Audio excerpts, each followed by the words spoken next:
Eres un ¡Eh! falso y mentiroso. ¡Qué Estás en tu casa. mentiroso! Muestra dónde estás. No, estoy en la casa. ¿En cuál? ¿La Ah, casa estabas de grabando en quién? la casa.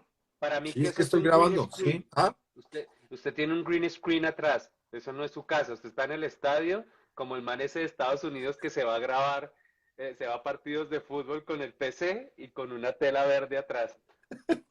Pues No, el man dijo, seguro, ahorita no se va a escuchamos. conectar nadie. ¡Guau! no, no, ¿sabes qué? Es que a ustedes se les ocurre hacer un programa en pleno partido nacional millonario. Es uno de los partidos más importantes del mundo. No, no, no, no, no, no, no, no, no, no. ¿Con O qué lo sea, podemos está, comparar, querido Santiago? mira, está Un Real Real Santiago, te Madrid. Madrid-Barcelona. pillé. Te Escúchenme. pillé. Real Santiago, te Madrid, pillé. Real Madrid-Barcelona. Está Boca River y está Nacional Millonarios. Y a ustedes se les ocurre hacer, no, pues, Petro, paren todo. Oiga, Julián está flaco. Embolátame. Claro, Julián está embolátame. flaco para el personaje o anda muy mal. Hermano, es que después de todo esto nos tienen aguantando hambre. Sí. Oiga, ¿sabe qué? ¿Sabe quién me acaba de escribir? Me ¿Quién? acaba de escribir una actriz muy querida por nosotros, Ajá. muy asustada, preguntándome que por qué estábamos peleando nosotros. Que no Ay, debe, por Ay, favor. Qué cosa sí, no, tan no, buena. no. que no Tenemos que hacer debe. una campaña de sarcasmo importante en Colombia. Oigan, pero ¿vieron el titular último que les mandé al chat No. donde decía algo así como, le sacan en cara que Juliet lo mantiene?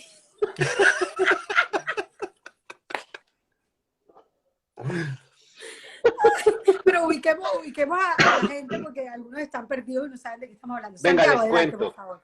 Claro, Por favor, Santiago, por favor, adelante. gracias, les cuento. Yo no sé cuándo fue, puse un tweet anunciando mi voto y Julián me contestó, generalmente como nos contestan a nosotros, ¿cierto?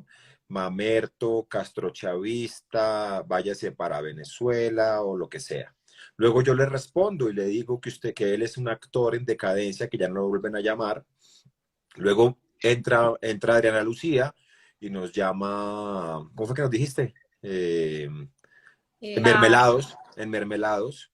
Luego Entró Mario también, Mario Crápula. entró Don Gustavo. ay, perdón, pero es que Gustavo, Hola, ¿Cómo le va, Gustavo? bien, ¿me escuchan? Sí, señor. perfecto. ¿Cómo está? ¿Él no ¿Nos escucha? oye? Bien, bien. Estoy escuchándolos por el aparato, pero tengo aquí unos audífonos. No estoy oyéndolos, pero continúen. Bueno, igual, entonces no importa, ya yo le no marcamos que oiga. estamos votando un chisme, ¿listo? Ahí, ya me los quité. No ¿Cómo importa que vamos? no nos escuche, estamos aquí. Bien, Gustavo, ¿cómo va usted? ¿Cómo está usted? Cuéntenos, ¿cómo siguió? Como de salud, que la última vez que supimos estaba disfónico, estaba malísimo después de esa Sí, correría. se me acabó la voz, pero la he venido recuperando, ya estoy, más o menos se oye claro. Hoy vengo de Santander, precisamente, eh, en desarrollo de mis conversaciones con la población. Estuve en Vélez mirando las plantaciones de guayaba y de bocadillo, las fábricas de bocadillo. Fue muy interesante, unas mujeres muy firmes, muy fuertes, tejedoras hacen unos bordados en sus vestidos terminan siendo vestidos muy caros, artesanales, pero hermosísimos. Y antes de ayer estuve en Trapiches, en Suaita, viendo cómo se hace la panela y cortando caña y hablando de la problemática de la panela en Colombia, que es el primer renglón de la economía campesina en el país. La capitalista está alrededor del azúcar y la campesina alrededor de la panela, una diferenciación allí económica interesante. Y antes de ayer en Cúcuta, entonces vengo de toda esa gira. Hola, ¿Y ustedes qué tal? no le hemos Bueno, hecho una pregunta, ya se fueron 15 minutos de programa. Suele lo que pasa es suceder. que, no, espérate, que yo tengo que aclarar una cosa. No, yo tengo que aclarar una cosa. Hay un amigo mío de otro país, que no me acuerdo el nombre, que está desesperado por un partido de fútbol que hay a la misma hora. Entonces, un amigo, es un amigo que usted no conoce, pero primero agradecida que esté aquí con nosotros. Hay que hacer una salvedad. Esto aquí, nosotros somos así, no tenemos ni idea de nada. O sea, todo esto es para dummies. La gente nos dice, ustedes no son periodistas, ustedes no saben preguntar, ustedes tienen toda la razón. Así es. Entonces, cualquier cosa que nos diga aquí tiene que ser así, con un público que somos así como todo explicadito. Como nosotros, Sí, para así como dummies. nosotros. Pues ¿Oíste? precisamente que estaba hablando de eso, del campo, yo creo que mucha gente no entiende o no recibe bien cómo es el tema para que el campo en Colombia sea productivo, porque yo he escuchado y he leído a la gente diciendo, pero si aquí lo que hay es campo, pero entonces, ¿cómo hacemos para que sea productivo? ¿Cómo le explicamos a la gente, Gustavo, a dummies, o sea, a nosotros, a la gente que no maneja tecnicismos, que realmente el campo puede ser la potencia que necesita Colombia? A ver, sí, digamos, Colombia tiene más o menos 20 millones de hectáreas fértiles, Ujú. pero toda su agricultura apenas si cabe, si acaso, en 5. Es ¿Y decir, eso por tenemos qué 15 razón? mil. Bueno, ahí es más complejo de explicar, porque eso no ocurre en la mayoría de los países del mundo.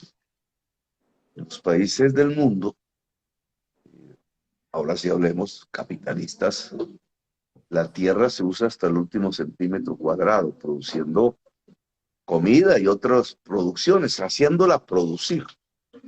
En Colombia no, porque hemos tenido dos problemas. Uno de vieja data histórico, que nunca quisimos sacar de la realidad del país. Y es como una estructura feudal de la tierra, grandes poseedores que no les interesa la tierra para producir, sino la tierra para tener, porque es sinónimo de poder, punto. Y otro que es moderno, contemporáneo, que lo que hizo fue agravar el problema, que es el narcotráfico, porque usó la tierra para lavar dólares. En la década de los 80, 90, se quedaron con muchísima tierra. Mientras antes un latifundista tenía 10.000 hectáreas y ya se veía como riquísimo. Hoy hay gente que tiene 100.000, 200.000, 500.000, incluso el clan mafioso de los Ochoa llegó a celebrar porque habían completado 1 millón de hectáreas en su poder. Wow. Ellos se quedaron con la tierra en general, buena parte, pero tampoco les interesa tenerla para producir, como en cualquier sociedad capitalista, porque la tienen es como caja de ahorros del negocio que tenían, que era el narcotráfico. Es una caja de ahorros y punto. Eso hace que quede congelada. 15 millones de hectáreas, podrían ser más, incluso si hubiera inversiones del Estado, sin un uso, simplemente está ahí. Sí, son campos, y sí son tierras fértiles, y sí pasa por ahí agua, pero no se produce una mata de yuca. Eso tiene una geografía. Básicamente, a lo largo del Magdalena Medio, después de Honda, hacia el norte, y en el Caribe colombiano, con unas pequeñas porciones ya de agriculturas que sí se han desarrollado, pero que son muy pequeñas respecto al total de la cantidad de hectáreas. Colombia se vuelve rica, o más rica, digamos, si esa tierra produce. Entonces, un planteamiento es cómo hacer para que esa tierra produzca. Eso tiene que ver con la discusión de los programas. Segundo, si esa tierra produce, hay muchísimos puestos de trabajo en los campos. Y eso hace que la pobreza en el mundo rural prácticamente tienda a cero. Y entonces podemos disminuir la violencia, podemos disminuir el narcotráfico, las guerras que desde hace casi un siglo se libran en Colombia en los campos. Y en tercer lugar, esa producción agraria se puede industrializar, entonces tendríamos también industria en los medianos, en las grandes ciudades, y parte se puede dedicar para lo que yo llamo soberanía alimentaria, es decir, para que la cantidad de nutrientes producidos en Colombia sirva para la alimentación del pueblo colombiano y no haya hambre, sobre todo en la niñez, y además puede servir para exportar, sobre todo a los países vecinos, los países que están en el Caribe, los países que están al sur, hacia Ecuador y más al sur, y Venezuela. Y algo puede llegar allá a Miami y a la Florida y a los Estados Unidos, y algo más cuando si logramos más productividad hacia Europa. Por eso hay que hacer una pregunta producir la sencillita, tierra. Julián, para empezar. Yo no sé si fue para Dunis, espero haberme hecho entender. Es que o sea, el eterno problema de la historia de Colombia, la tierra, ¿no? Pues La del tierra. mundo, ¿no? Entonces, hace esa pregunta tan sencilla. Yo siempre he dicho que a nosotros lo que nos bendice nos maldice, lamentablemente. Vivir en unas tierras tan maravillosas, digamos el caso nuestro de Córdoba, tener los Montes de María al lado, el Golfo de Morrosquillo, que uno mira la perfección como está trazado, una bendición, pero al mismo tiempo es un corredor perfecto del narcotráfico. Entonces termina siendo lo que nos da gran bendición de maldición, ¿no? Por todo el terror y la tristeza y la violencia y todo lo que produce. Sí, a mí no me cabe en la mente que haya gente que no sabe cuánta tierra tiene. No me cabe en la mente porque no la alcanza a contar. Y haya personas en los semáforos desplazadas porque no tienen un pedazo de tierra. Eso es inconcebible. Eso no, uno no tiene que ser ni... sí, es indigno, eso es inmoral, no debería pasar ese tipo de cosas. Santiago que está desesperado por preguntar, ¿te acuerdas cómo se llama la película esa? El del partido, que está en un entierro y mete el radio en la caja, ¿cómo se llama? No, pena máxima. Pena máxima. Exacto. ¿Dónde tienes el radio, Santiago? No, ante todo el respeto, por favor. Ya afortunadamente esto ha cambiado, ya no tiene dispositivos, entonces saludos a los disposividentes. Entonces uno puede estar aquí con Petro, parándole bolas a lo que está diciendo, y también aquí con Harlan, con Andrade, con el rifle. Sí, claro. Qué pena, Gustavo. Qué pena, pero bueno. Venga, voy a contar una cosa, porque es que este man arrancó muy fuerte, me parece a mí. Sí. Y entonces, Gustavo, yo le voy a ir poniendo unas canciones y la idea es que usted... Un reto rockero. El reto rockero. Pero es de música colombiana. Se me parece a alguien. No, paso. No. Venga, no, mentiras. Yo sé que de todas maneras esto es un camino muy largo, pues sobre todo pues Gustavo que lleva tanto tiempo en el tema de la política y entiendo que además, no sé si es cierto que pues este es como el último intento para ser presidente, pero digamos de todo esto, todos estos años trabajando en la política, ¿cuál ha sido como ese momento donde usted realmente ha dicho, uy, la verdad es que yo me bajo de aquí ya? O le ha pasado por la cabeza dudarlo, o decir, no, esto no se salvó al fin, dejemos esto así. Pues hubo un momento muy triste para mí que fue el 94.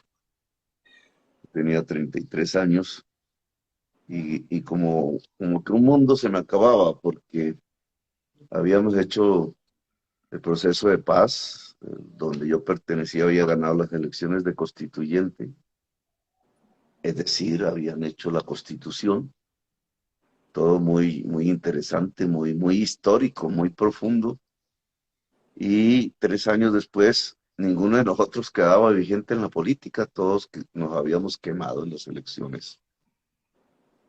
En esa época el cartel de Cali metió un poco de plata en las elecciones y nosotros quedamos muy por fuera.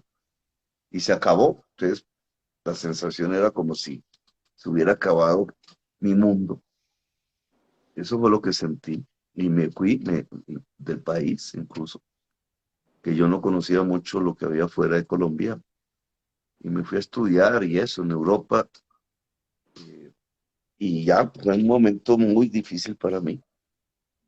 Hubo otro momento dificilísimo que incluso casi me enferma, que fue a la salida de la alcaldía en el 2016. Porque ahí en ese año el gobierno que fue elegido por la gente prácticamente empezó a destruir todo lo que habíamos hecho, uno tras otro.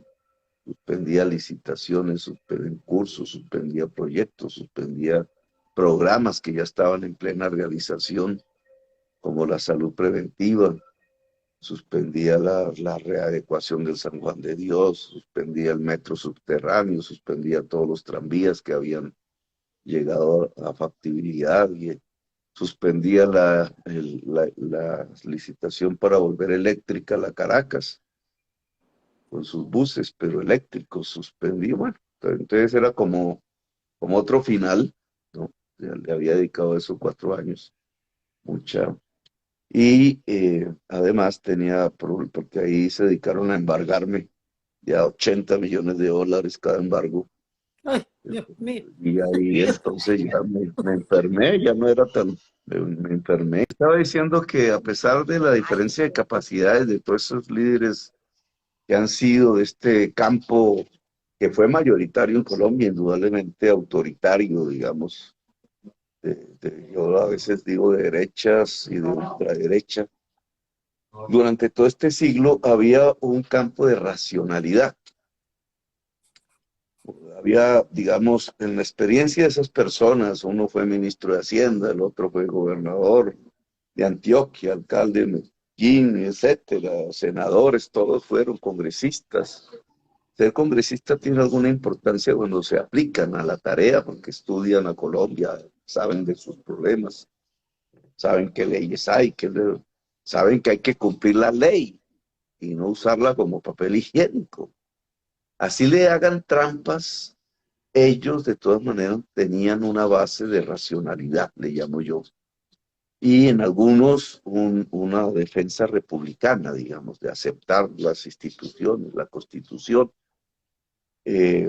A veces con muchas trampas, porque los falsos positivos obviamente nada tienen que ver con la Constitución. Se equivocaron en materia grave en su política de seguridad y en su política económica. Pero cuando uno está ya hoy enfrentado más o menos a esa misma sector de la sociedad, hoy menos fuerte, ya no son mayoría, pero escogen como líder la irracionalidad. La irracionalidad. Ahí sí que hay que asustarse.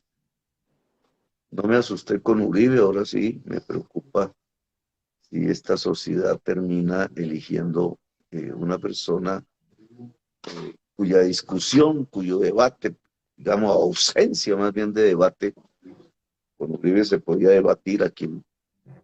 Aquí lo que estamos es frente a la sin razón.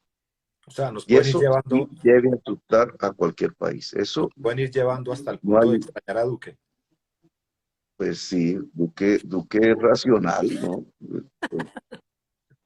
Parece un Pues por lo menos se estadístico. viste como, pero Duque es racional, digamos. Se viste como uno.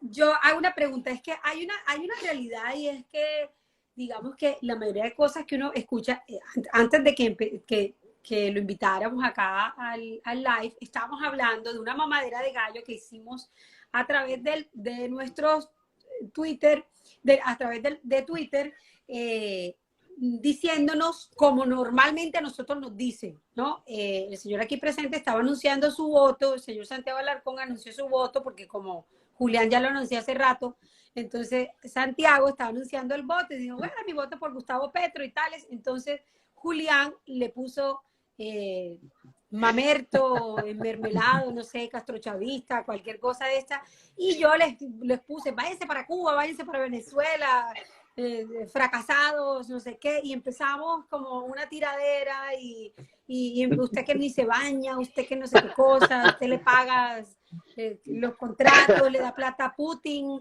Mariana Lucía, guerrillera, bueno, toda esta cantidad de cosas que nos dicen cada vez pues, que opinamos o que decimos lo que pensamos. Entonces, eso es una realidad, ¿verdad? Y todavía, a mí no me cabe en la mente, y debo decirlo, a mí no me cabe en la mente, a mí me da mucha risa el término castrochavismo, tanto que yo mamo gallo con eso todo el tiempo, y no me cabe en la mente que nadie pueda creer eso. Pero la realidad es que mucha gente sí lo cree, y no solamente son las tías de WhatsApp, ¿no? Hay una cantidad de gente que el castrochavismo, el mermelado castrochavista lo paga. O sea, yo recuerdo que en algún momento, en mi desesperación, yo llorando y le decía a mi esposo, le dije, es que dicen que nos paga Putin. Entonces mi esposo me dice, ojalá, Y el foro, ojalá. el foro de Sao Paulo. El Foro de Sao Paulo. El Foro de Sao Paulo me está debiendo unos cheques a mí. Aprovechemos este espacio. Aprovechemos este espacio. Sí, tengo una plática atrasada. Y entonces toda esta cantidad de cosas que siempre, además que los colombianos, como en verdad este país ha sido untado, ¿no? De todo tipo de sinvergüenzuras, y en verdad muchas cosas aquí se compran, entonces le es imposible a mucha gente creer que uno hace cosas sin que alguien le esté pagando, ¿no? O sea, no, eso no es recogido del suelo, eso tiene su origen en lo vagabundo de este país sin vergüenza. Entonces, ¿qué decirles a esta persona, ahora que lo tenemos aquí, de esto del castrochavismo, de nos vamos al Venezuela, del comunismo, del socialismo? A mí cada vez que me preguntan, digo, pero yo no sé ni la diferencia del comunismo con el socialismo. O sea, yo no tengo esa capacidad de explicarlo. Entonces, ¿cómo decirle a la gente en palabras castizas? Porque aquí se conecta mucha gente que te odia, mucha gente que no te quiere, pero no opinan, ¿no? Aquí los que te quieren están mandándote todos los corazones y todos los abrazos y todos los piropos del mundo, pero sé que hay un montón de gente conectada que dice, yo jamás votaría por ese señor, nos vamos a volver como Venezuela, el mermelado castrochavista, el comunismo, bueno, todo eso.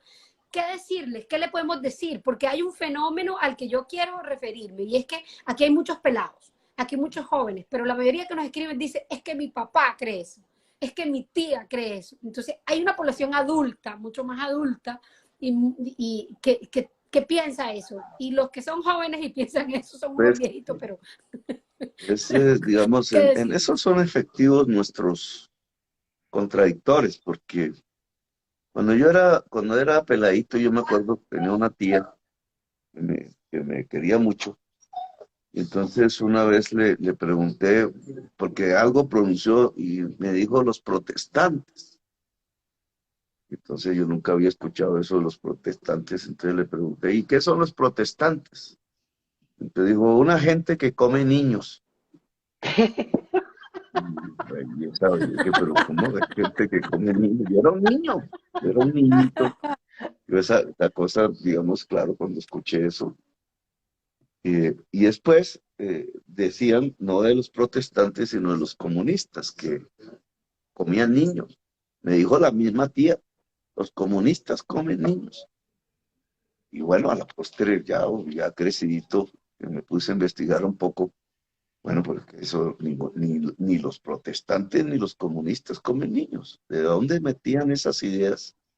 Y esas ideas se las metían por la radio, de oídas, una serie de historias tontas, digamos, porque lo primero que hay que saber es qué significa una palabra de esas. Entonces, ¿qué es el comunismo? No, comunismo es planteado, digamos, en el siglo XIX, las definiciones son difíciles y ahí entramos en unas discusiones que nadie entiende, porque incluso trasnochaban a la juventud desde aquel entonces.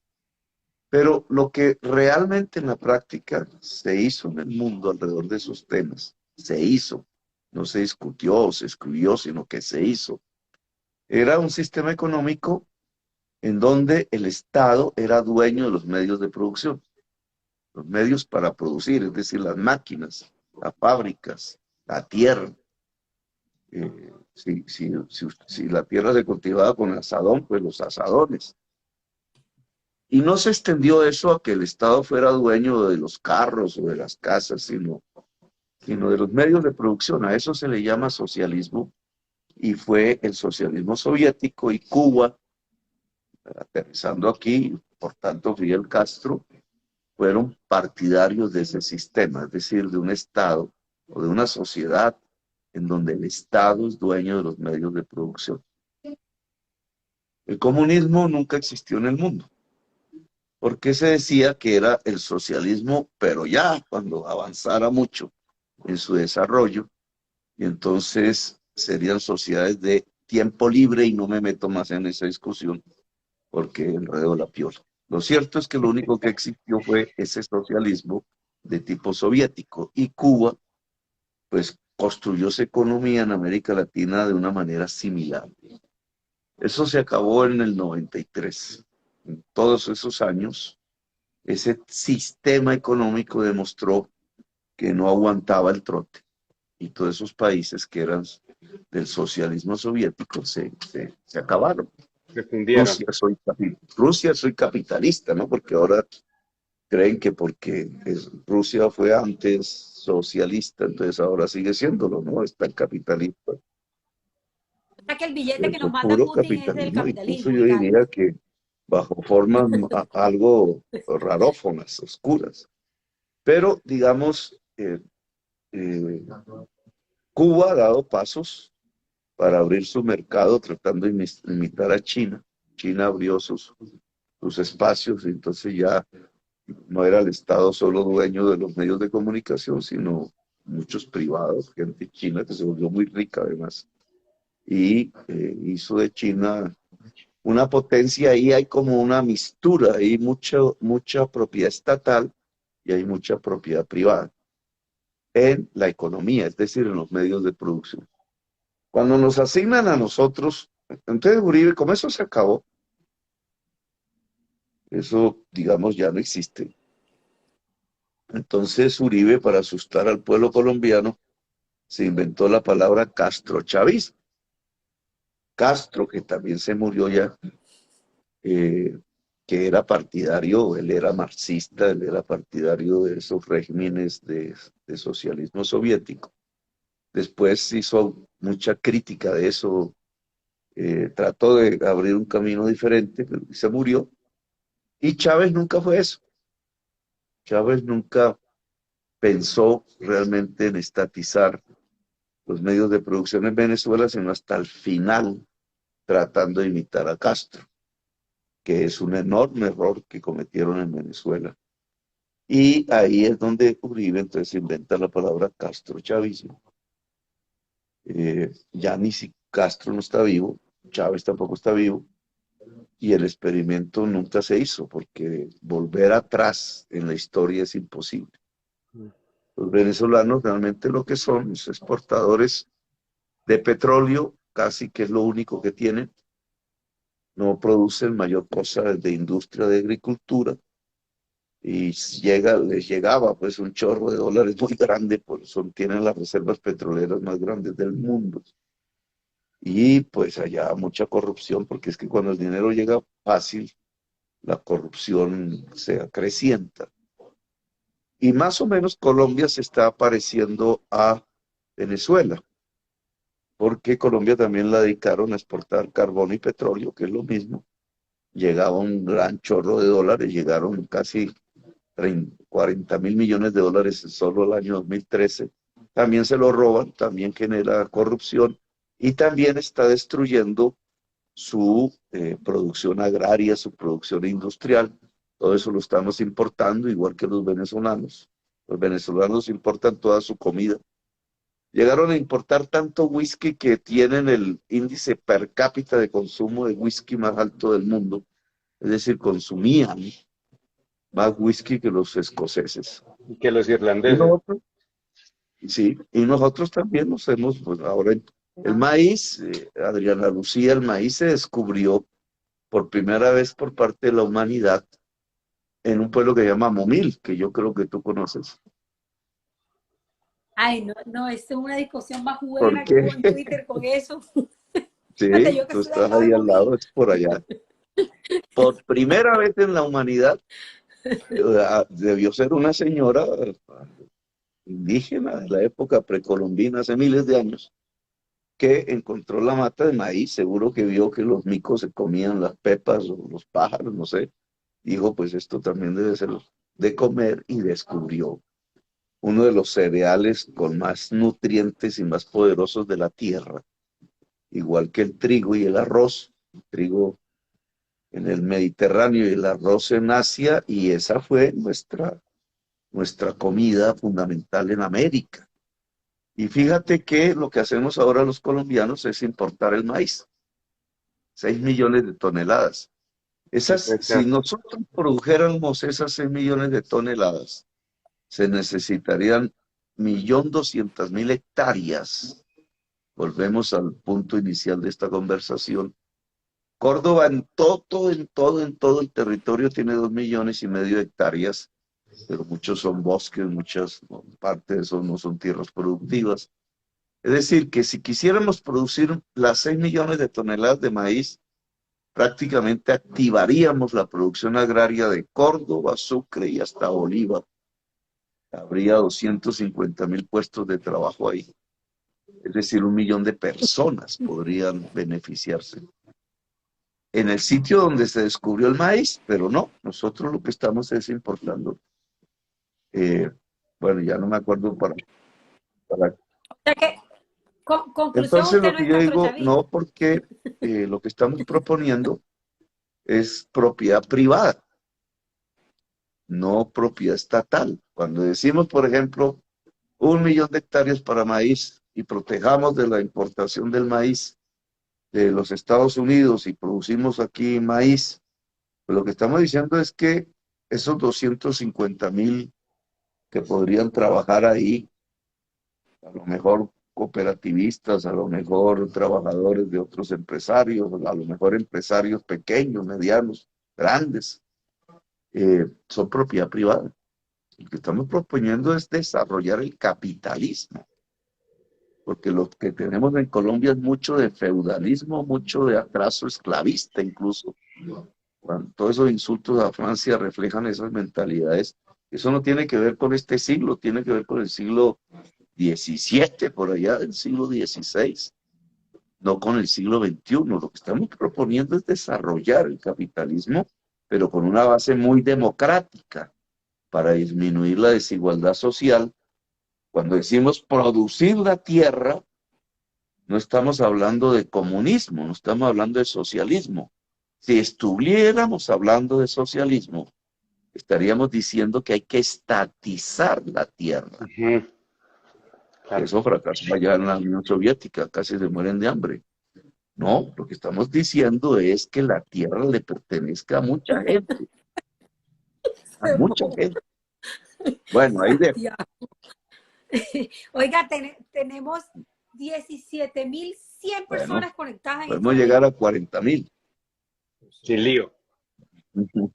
Podemos, sí. ¿Qué pasa si llegamos a 40.000? Nosotros le prometemos cosas aquí. Vamos rompiendo récords. No, pero... No, pero tiene que pasar algo, ¿no? O sea, a veces les pagan a los que hacen eso.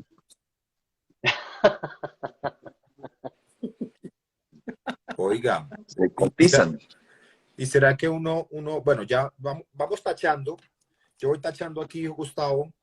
O sea, socialismo, no. Socialismo.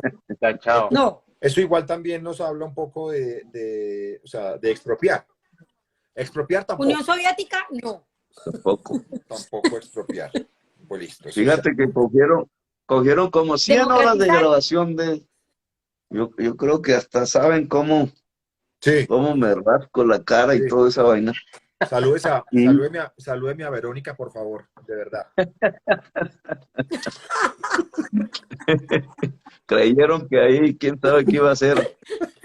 O que hablaba como mi contrincante, quién sabe qué diablo. Y fíjate que llevan ya como 4 días con eso ahí, escudriñando y escudriñando, y no encontraron una sola frase que yo diga, voy a expropiar. Pero Gustavo, usted lo está enchuzando. No, me voy a reelegir. ¿No? Ajá. Quedamos súper chuzados. Porque... Pero usted no lo está enchuzando ahorita. Usted lo está chuzando hace años. Sí, desde hace años. Y yo me intuía que iba a pasar eso, ¿sabes? Me intuía que iba a pasar. Le decía a los Oiga, pero no hablan tanta macumba que los están grabando. Pero, pero, pero fíjate que hay. Uno cómo hace para fritar patacón, que le caiga aceite y no tirarse un madrazo. Yo me aguanto, yo no hago eso. Hay que ser cuidadoso, primero que todo. Y eso no me pasa casi. Hay que saber cocinar. Pero, pero no, digamos, a mí siempre me ha parecido la grosería como un acto de violencia verbal. Digamos, la gente obviamente pues habla así, pero si uno es un mandatario, digamos, un dirigente, así, y tú te expresas violentamente en la base de la sociedad, matan, Pero claro, es matan. que ese es el Entonces ejemplo. uno tiene que tener un cuidado en eso. Yo siempre lo he tenido. Ay, ay, Julián Román. ¿Qué? Ay, No, pero es Julián real. Román. Ay, Es real, no. Y Julián. lo que. Ay, Dios mío. Ustedes que cada dos No, palabras. pero Ay, No, Dios. por depende. favor, foco, Yo foco, ni Pero voy a decir foco, poco que que nada. estamos en Síganme la tiempo de monta. pausa. estamos hablando de los Ay, dirigentes. ay. Si uno, Lo que no, pasa no, es que no, no no, está no, pero ahí sí lanzado estoy de nada. acuerdo Pero, completamente, porque si uno escucha a un presidente de la República diciéndole voy a dar en la cara marica al primer ay, mandatario, obvio, uno que Le espera obvio. pego de un ahí, tiro, no, le pega un, ¿qué espera uno de ahí para abajo? No, no, no. O sea, el verbo, No, deshuevar. O ese sea, eso es deshuevar, una cosa. eso es demasiado, o sea, O si uno, sea, si uno una hace la vaina imagen, si uno horrorosa. hace la imagen, Horrorosa. me hago deshuevar, uno ya, No, no, no. uno ya No, entra en no. pánico. Ay, no, yo esa imagen no la. Bueno, pues esto, por favor, imagínate, pongámosle cuando seriedad a habla este de la programa. Virgen María, Uy, sí. Ah, pero le hubiera ha podido mandado decir la madre de Jesús y María Magdalena, pero no, tenía que decir sus palabrotas y acabó con eso, un irrespeto total, porque ya mandaron una carta para sacarlo, para sacarlo de la iglesia. Pero Pobrecito. Gustavo, eso tiene que ver con la narcocultura que venimos cargando hace muchos años. Porque la narcocultura está en el lenguaje, está en la política, está en la cultura, está en la música. Y estamos cargando con eso hace muchos años. Y yo creo que uno de los retos es podernos desprender algún día de esa narcocultura, todo lo que significa la narcocultura, la forma de relacionarnos. eso de te pego un tiro o te doy digamos, el uso, que yo creo que es el reflejo de las violencias de Colombia, porque una vez mirando, cuando tuve la oportunidad de vivir un poco en Europa y yo aprendí a manejar carro. Entonces manejé carro en el centro de Bogotá y manejé carro por allá en Bélgica. Y era completamente diferente. Entonces, y ahí yo nunca más volví a manejar carro. Tengo como 30 años que no manejo carro, ya no sé, me estrello si cojo uno de esos. Pero, pero sí me puse a ver, claro, cuando cogí el carro y iba por Bélgica en una calle de Bruselas, ¡pum! De pronto había una cebra y yo pensé que había que seguir por encima de la cebra y iba a pasar una señora y me tocó frenar a la fuerza y todo el mundo me miró re mal. Eso en Bogotá pasa, pero así todos los días, ¿cierto? Claro. A ver quién pasa primero.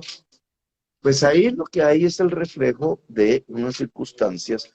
No es que nosotros seamos violentos y nosotros pacíficos, porque si uno mira la historia de ese país, Bélgica, pues ahí se mataron 1 millón de personas no hace mucho en la Segunda Guerra Mundial. En ese país siempre se han matado, digamos, las guerras pasan por un lado y para el otro. Este país se creó para separar a los franceses de los alemanes. Pero lo cierto es que durante décadas, desde el 45 hasta la fecha, han hecho un esfuerzo de construcción de una sociedad de paz. Y nosotros no. Y entonces nosotros estamos en nuestras palabras, en nuestra manera de actuar, en la vida familiar. Ustedes se sorprenden de que yo me aguante el regaño de mi mujer y no diga ni pío. En la vida, manejando carro, en el lenguaje, terminamos siendo afectados en los comportamientos, o sea, en la manera como miramos a los demás. porque la famosa frase de Uribe es peyorativa respecto a las personas que son homosexuales, ¿cierto? Y peyorativa respecto a una persona que creo que era un fotógrafo, que algo le hizo y entonces no le gustó, y entonces ya juntó el que le iba a agredir físicamente, dañarle la cara, y además lo equiparó como homosexual, pensando que un homosexual es menos que un heterosexual y que es un insulto. Y cuando uno mira la frase de mi contrincante, que sale ahí en los videos, pues te pego un tiro, pues se está amenazando con matar. Y después le dice, mal parido, fíjese que yo también puedo hablar así. Es decir, que fue procreado de una manera mala, y entonces es como si estuviera discriminando a ese tipo. Digamos, eso todo es reflejo de violencia. A propósito de esa palabrita, perdón, de esa palabrita Sí. de mal Esto parido, es contra la mujer. quiero preguntar una cosa. ¿Usted nació en Zipaquirá Yo o nací en Ciénaga Ciénaga de Oro, Diga la me verdad. bautizaron en Ciénaga de Oro, todavía tengo la foto por ahí, se la iba a mostrar a Robledo. Y me Pero ya está llevaron, ahora, Ay, si llegamos pero ya a está ahora donde vi, Robledo. la mostramos. Ahora ya, Robledo esa está foto ahora. existe, la foto del bautismo existe. Que alguien le Me la escriba tiene ya a mi Robledo hermana. que le tenemos Búsquela, la foto. búsquela, No, pero ya está Sí. ahora Robledo. Robledo está dormido. búsquela.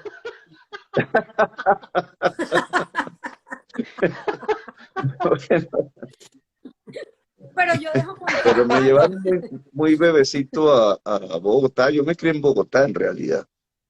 Mis recuerdos son del barrio, un barrio en Fontibón, que es el ¿Fontibón? más antiguo. Fontibón. Yo soy de Fonty Fontibón. Bronx, del Fonty Bronx. No, Fontibón podría sonar como francés. Barrio, Fonty Bronx, el Fonty Bronx. barrio Santa Fe de Bogotá, yo vivía ahí. No era como ahora, porque yo tenía un amigo que se llamaba Mejía ahí, y yo jugaba en la calle, yo me acuerdo. Y no era como ahora, pero a mí siempre me pareció el barrio Santa Fe muy bien construido. Hay unas Ahí casas siempre preciosas allá. sí, ahí hay que hacer algo. Y después los Alcázares, por allá todos, los Alcázares, Santa Mónica, hoy se llama Barrios Unidos, Chapinero Bajo, ahí vivía yo en la calle 63. Mi mamá siempre me llevaba a comer churros con chocolate en Chapinero. Y de ahí es que mi papá, que trabajaba de secretario en las normales del Ministerio de Educación Pública, lo trasladaron de un municipio que se llamaba Vergara hacia uno que se llamaba Zipaquirá. Y ahí entonces él decidió que podíamos irnos todos a Zipaquirá, y yo llegué como a los 10 años, 9 años más o menos. Estudié en la escuela anexa a la normal, y que es una escuela pública, y de ahí a mi colegio, que fue donde estudió Gabriel García Márquez, que también era un costeño que estudió en Zipaquirá. Y de ahí me sacaron a la fuerza, a los 24 años, el ejército, en la persecución que desataron. Yo era concejal de ese municipio, ejercía como concejal, pero había hecho pública mi militancia en el M-19 cuando el proceso de paz me sacaron a la fuerza. Y ya no volví, sino ahora, y la vida cambió. Entonces ese es más o menos mi periplo que sale. Mi abuelo nació en San Pelayo, 1898, Córdoba, que es cerca donde tú vives, Adriana. Y de ahí es el Porro. Y mi papá nació en Cereté en 1936.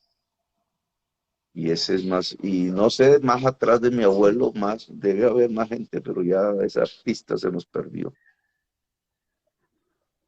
Comedor de Puro casabe, de casabe. todas maneras. Casabe con anís. Bueno, hay varias preguntas que me encantaría tomar del público, ¿sí? Vale. Aceptada, ¿Aceptamos sí. aquí el público? Sí, pero yo tengo una pregunta antes. Una pregunta antes, ahorita que estaba hablando Gustavo de... Primero que todo quiero decir que me parece una huevonada lo de dónde nació. Para una bobada, es un padre, una necesidad de hacer cualquier cosa. ¿Qué necesidad? De verdad. Eso es como que un día me levanto y digo, ¿qué hago? ¿Qué me pongo a hacer? ¿O a quién le hago? ¿Ahora qué voy a hacer? ¿Ahora qué voy a hacer? ¿Y ahora? ¿Y ahora qué me pongo a hacer? Y lo peor de todo es que la gente le para, la gente A le mí me para bolas a eso y encendieron hacen bulla con eso. Nah, eso es que de verdad, póngase serio, de verdad. Eso tengo que decirlo, Gustavo, con todo el amor del mundo, pero qué decepción tan berraca ese señor. Yo lo admiro mucho, de verdad, ese señor ha hecho cosas muy importantes por este país, pero se nos cayó. Los ídolos se caen, muchachos, los ídolos se caen. Pero bueno, otra cosa, Gustavo, le iba a preguntar, ahorita que estamos hablando del campo, que me parece pues fundamental.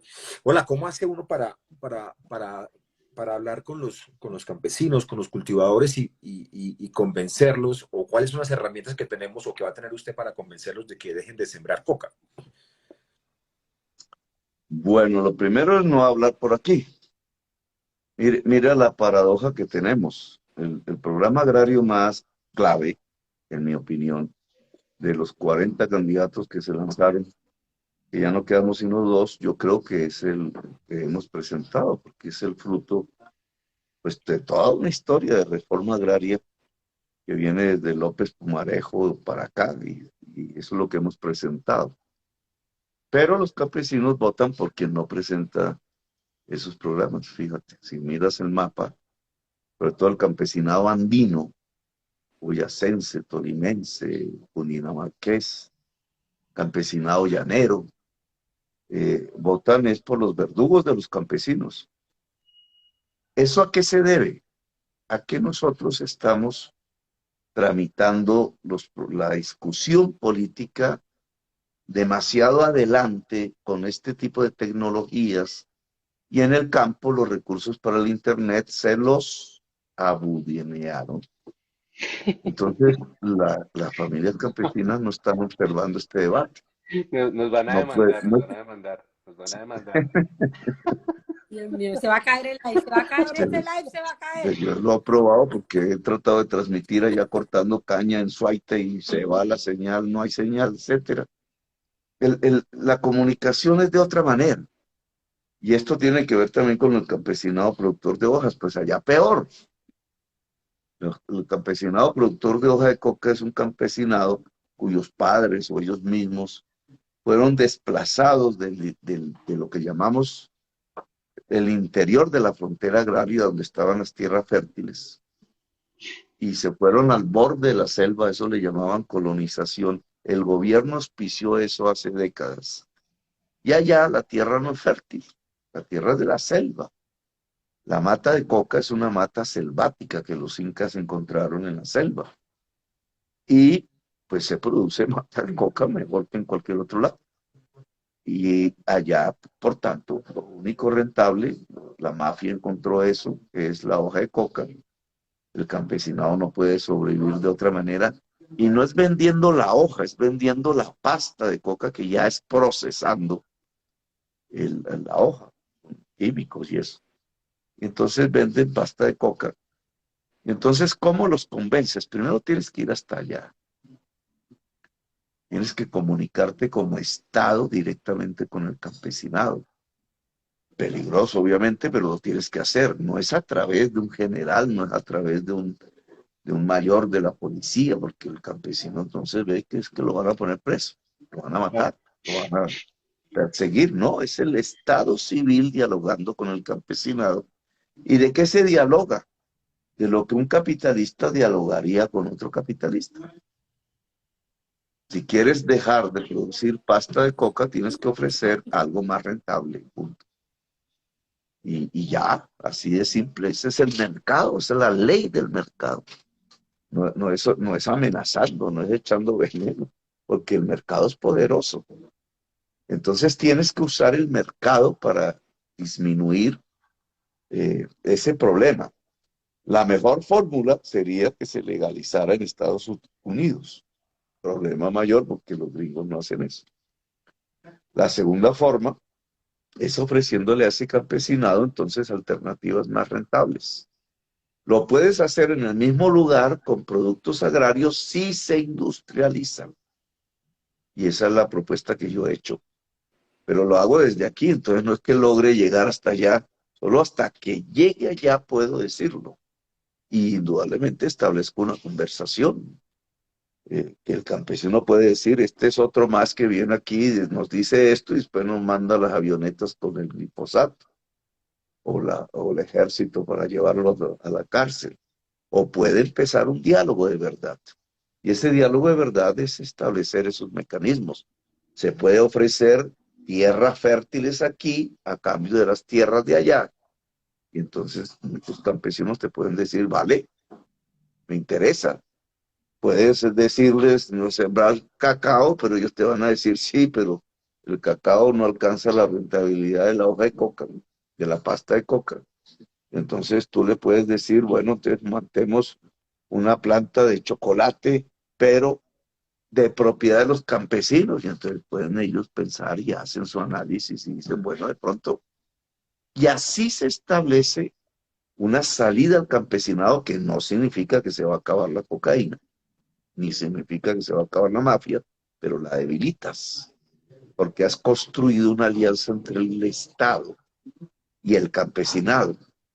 Lo mismo puedes hacerlo en otro lugar como la economía popular. Por ejemplo, si vas al Hueco de Medellín, donde casi me sacan un día, o vas a San Victorino para no macartizar nada en Medellín, sino también en Bogotá, y miras cómo es el crédito ahí, cómo la señora El Grullín trata de defenderse y busca crédito para pues, comprar la tela, los hilos y poder vender blue jeans. Encuentras que el que da el crédito no es ni el banco del hombre más rico de Colombia, ni el banco público, ni hay una cooperativa dando crédito, sino que de pronto hay una gente que está dando crédito al 20% mensual. No, 20% mensual, no, 20% diario, que le llaman gota a gota. ¿Y esa cosa de dónde viene? ¿De dónde sacan esa plata? ¿Por qué es que tienen revólveres para cobrar las deudas? Son efectivos cobrando las deudas.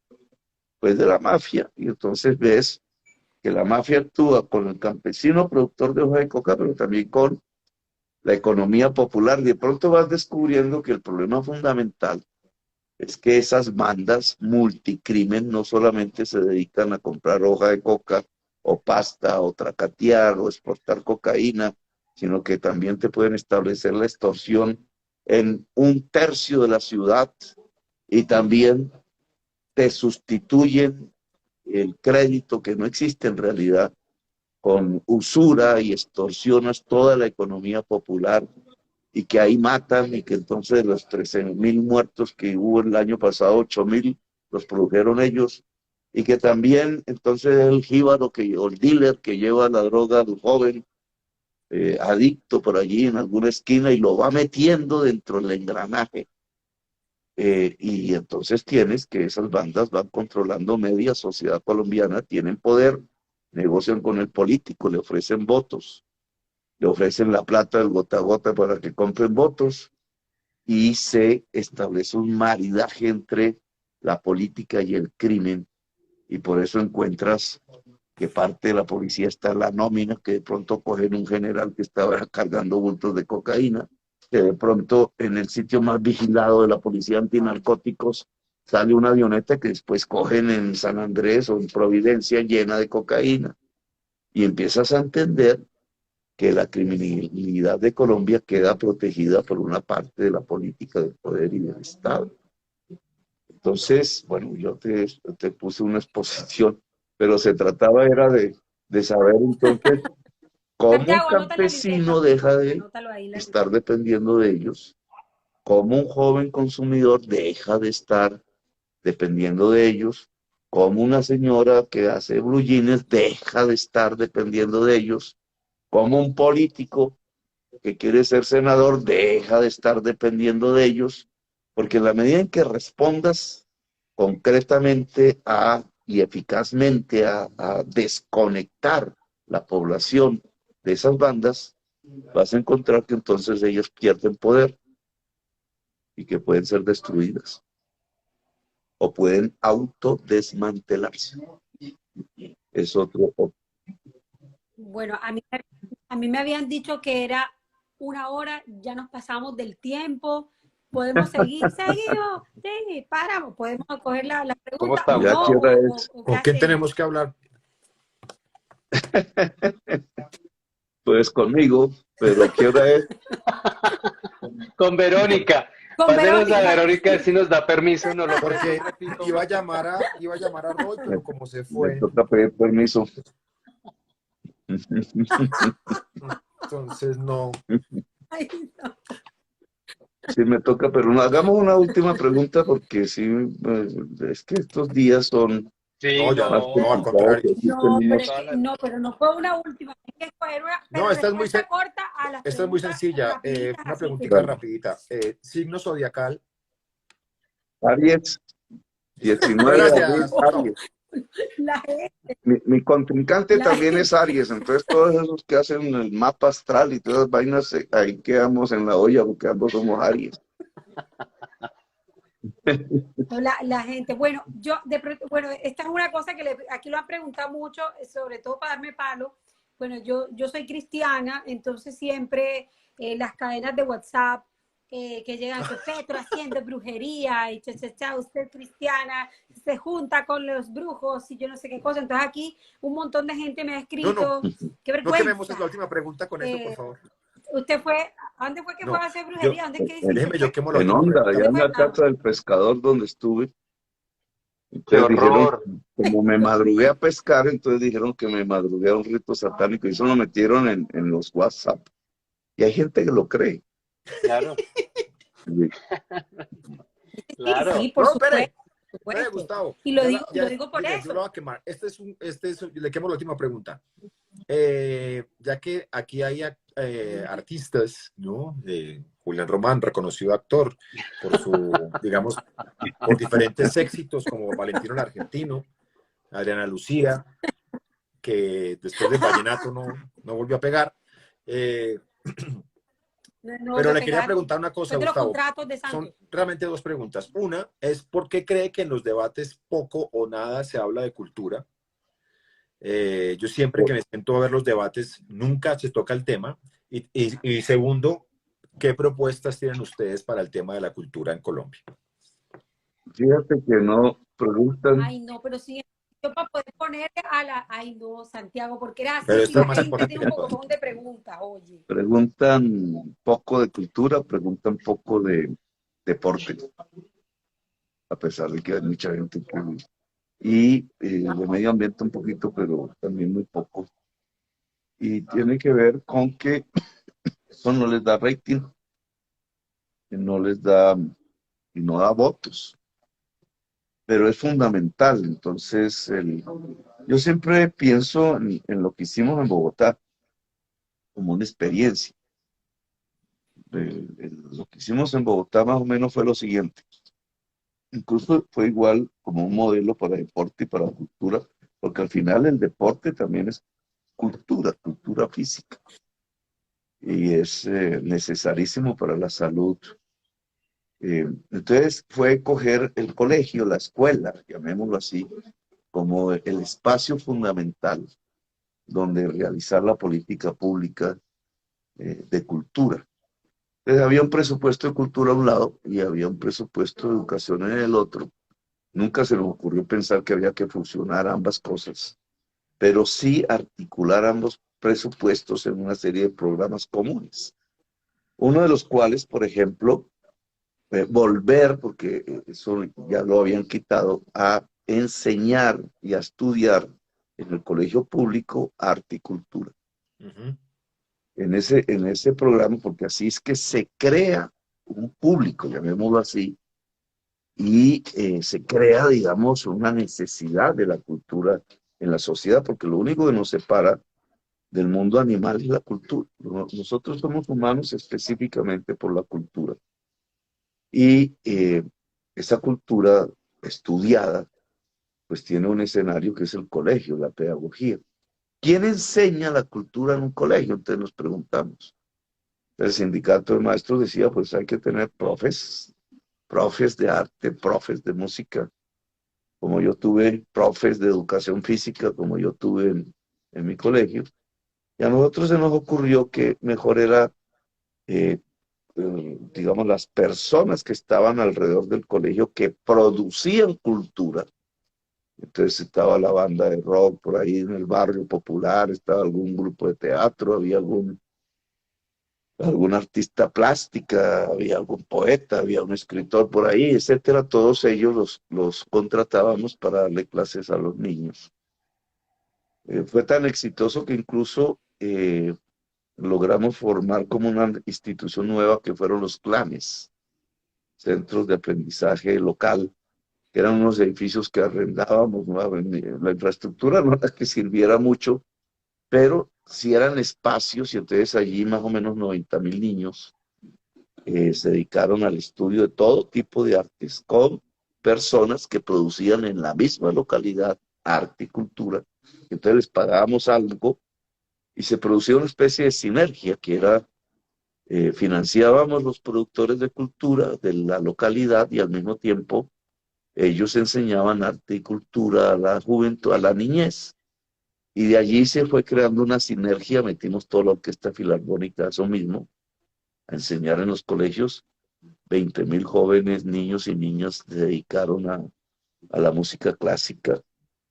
Empezamos a ver cosas muy chéveres, como por ejemplo una niña que saliese de su casa en Ciudad Bolívar al colegio caminando con un violín al hombro. Entonces eso era un espectáculo para todo el barrio, porque no habían visto un violín. Y por ahí fuimos volviendo más complejo, digamos, le entregamos los muros del centro a los jóvenes para hacer graffiti, entregamos algunos espacios ya más adecuados para hacer cultura, como el Teatro del Sur, la Cinemateca que inauguró Peñalosa diciendo que era de él. Hasta llegamos al Campín, ¿cómo se llamaba antes?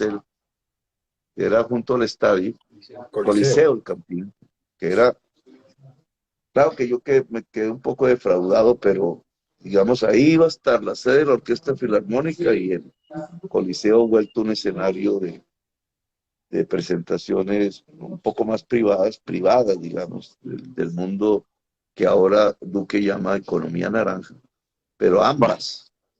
No era una y otra no, eran ambas. Era la Orquesta Filarmónica y su sede pública, abierta incluso con un espacio de conexión con el mundo más privado y mercantil del entretenimiento. Y entonces ahí había como... Lo que soñaba yo era que en ese espacio, el entretenimiento, habían días que eran gratuitos para la sociedad y en el espacio común, los domingos, podía la gente ir libremente a escuchar conciertos de la Orquesta Filarmónica sin ningún costo. Bueno, total, eso no fue así, pero todo eso fue pusimos el canal Capital a presentar las mismas, digamos, a transmitir las presentaciones de la más alta cultura que llegasen a Bogotá, al Teatro Mayor Julio Mario Santo Domingo, que es del distrito, pero tiene una junta mixta. Hicimos una buena ligazón con el Grupo Santo Domingo y vinieron muchas cosas espectaculares allí, digamos, de alto nivel, que transmitíamos por Canal Capital con la idea de que un ciudadano de Ciudad Bolívar también pudiera verlo, o de Bosa. Y al final yo creo que incluso Canal Capital, esa fue una idea incluso personal, lo quería ver como productor de audiovisual, abriendo posibilidades a ustedes. Porque en Colombia el único canal de cultura, entre comillas, pues es RCN Caracol. Y eso genera algo que yo llamo la cultura RCN. La cultura RCN, pues, bueno, no voy a criticar nada, pero digamos, es una forma de cultura mercantil, pero no es la cultura en general. Y el Estado debe garantizar que todas las formas de cultura en general lleguen a la población, porque esa es la elevación cultural de una sociedad sin determinar los contenidos. Y en eso sí fui muy claro, porque se lo aprendí a los alemanes. El Estado debe abrir los espacios, por ejemplo, los muros del centro de la ciudad, pero no decir que se pinta ahí, sino generar la libertad de usar esos espacios. A mí una vez me pintaron ahí bien feo en una de sus murales, pero así debe ser, porque está la libertad. Bueno, ¿Pero ahora qué sí me esperaba? toca ¿Usted qué esperaba? retirarme. ¿Ya cuánto llegamos? No, vea, alcanzamos a 18.900. Llegamos. Pero Bueno, Gustavo, casi, casi. usted esperaba salir Sí. bonito en el mural? Bueno, sí, que me pusieron, te quiero mucho. Gustavo, muchas gracias. Muchas Ya, pues gracias. agradecerle profundamente por haber estado con nosotros y quisiera que se despidiera de este live diciéndole a la gente por qué tienen que votar. Por la paz. Yo podría echar ahí un discurso, pero digamos, llevamos un siglo de violencia. Si colocamos como fecha del inicio de la violencia 1936, que es cuando López Pumarejo empieza la revolución en marcha y se la quieren acabar a punta de matar campesinos, que ahí comienzan, liberales, campesinos liberales que mataban. Y ahí comenzó todo ese... Eso lo ha terminado hasta hoy, es decir, en 2022 ya es casi un siglo. Oiga, no nos cansamos de un siglo de violencia, porque es empezar a construir la posibilidad de una era de paz. ¿Cómo se construye una era de paz? Pues, lo digo, con justicia social, con derechos, con libertades, con pactos, con una sociedad más justa en donde el que más tenga pague más impuestos y se pueda destinar a garantizar derechos universales de toda la sociedad colombiana y que por ahí se va construyendo el cemento de la paz. Podemos hacerlo, digamos. Por eso yo votaría por mí. Me parece seductora la posibilidad de cansarnos definitivamente de un siglo de violencia e intentar hacer lo que la mayoría de la sociedad ya hace, construir una era de paz. Gracias. Bueno, gracias, muy amables. Muchas gracias. No, muchas muchas gracias. A vivir Estamos sabroso, hablando. Gustavo. Ay, gracias. Nos Chao. queda la Bueno, foto del ahí bautismo. estaremos Abrazo. esperándolos en las urnas. Gracias. Gracias, chao. Chao. Muchas gracias. Bueno, ya que colgó,